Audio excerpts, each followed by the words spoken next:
Right breaking news చూస్తున్నాం. నిన్న మొన్నటి వరకు చలితో వణికిపోయిన హైదరాబాద్ ఇప్పుడు వర్షాలు కురుస్తున్నాయి. మియాపూర్, చందానగర్ లో వర్షం కురుస్తుంది. పలు ప్రాంతాల్లో ఈ నైట్ కు వర్షాలు కురుస్తాయని వాతావరణ శాఖ ప్రకటించింది. సంగారెడ్డి, మెదక్, సిద్దిపేట, నిజామాబాద్ లో వచ్చే 2 గంటల వర్షాలు కురుస్తాయని వాతావరణ శాఖ అధికారులు ప్రకటించారు.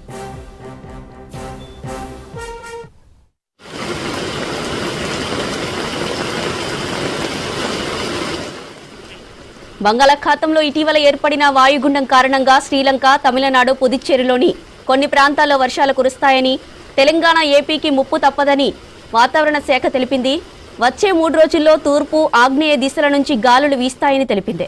ఇక రాష్ట్ర వ్యాప్తంగా చలి తీవ్రత స్వల్పంగా తగ్గి పగటి ఉష్ణోగ్రతలు పెరిగినట్టు వెల్లడించింది. కొత్త ఏడాదిలో ఇది తొలి వర్షమన్నారు వాతావరణ శాఖ అధికారులు.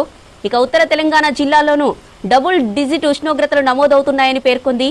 మంగళవారం అత్యంత కనిష్ట ఉష్ణోగ్రత కుమ్రం భీం, ఆసిఫాబాద్ జిల్లా సిర్పూర్ యూలో 10.7 డిగ్రీలు నమోదైనట్టు వెల్లడించింది.